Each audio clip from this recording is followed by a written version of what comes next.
Hello guys, welcome back to my channel. So may na-receive pala kaming uniform today. So ayan yung laman. Ayan, jacket po to, winter jacket namin. So yung large na in-order ko, pina-order ko sa manager ko is yung size large. Ayan, dalawang jacket, winter jacket. And then meron siyang kasamang dalawang apron. Ayan, maganda siya guys. Diba? So ito na yung winter jacket ko. Kasi medyo malamig na ngayon sa Kuwait. Umulan kasi nung isang araw. Ayan, may logo pa yan guys. Ganito siya. Ang ganda, cute.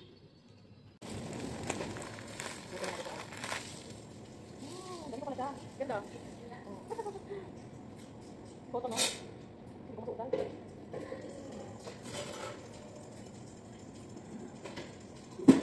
Yung buhok ko.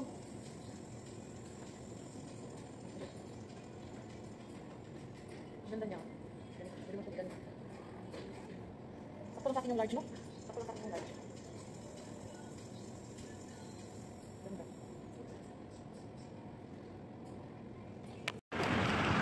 Hello guys. Pauwi na ako. Tapos na ako sa work ko ngayon. So nakita nyo yan sa likod ko guys na puno.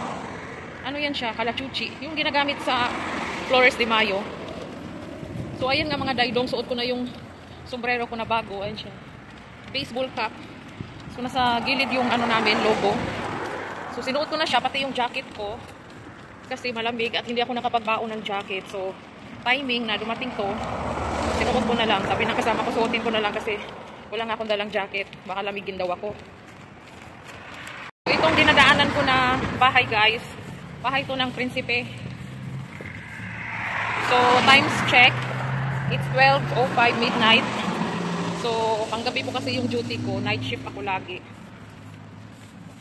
Yun nga mga daydong, nung Sabado, umulan dito sa Kuwait. Pero hindi naman ganun kalakas yung ulan. Parang ambon lang siya.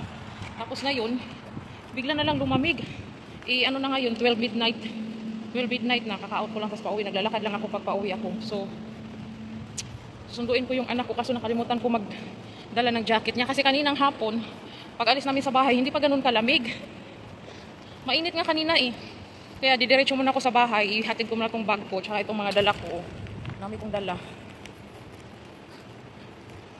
Para madalhan ko ng jacket yung anak ko. Kasi malamig na. Mahirap na magkasakit.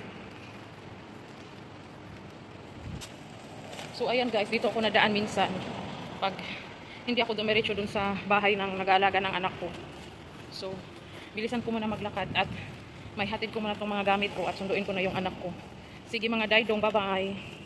Tapos ayun nga mga daydong, pag dumating na dito pag tuwing December, January to February, super lamig na dito. Kailangan mo ng makapal na jacket at doble-doble yung mga suot mo. Medyas, yung damit mo dapat doble-doble. Kasi yung temperature dito umabot ng 5 to 10 degrees Celsius yung lamig niya.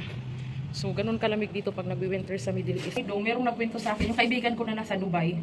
Hindi naman ganun kalamig doon, hindi ganun kalakas yung lamig nila doon pag nagwi-winter, hindi kagaya dito sa Kuwait.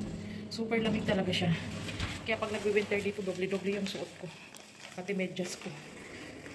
Dito na tayo sa bahay. Buksan na natin yung pintuan. Nasundo ko na yung anak ko.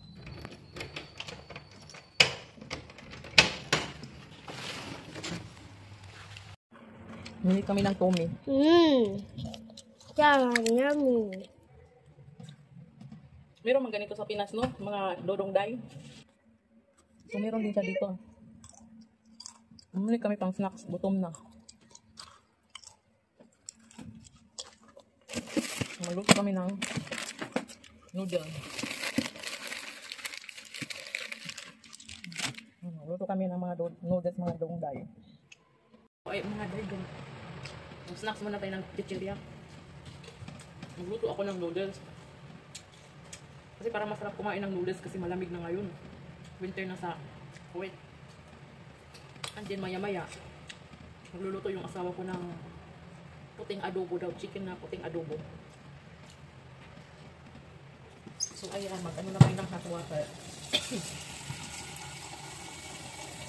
pala ako ng water sa... Hello, I'm Sandra. Put her in the camera here. Oh, yes, mommy. Good. Ano ka?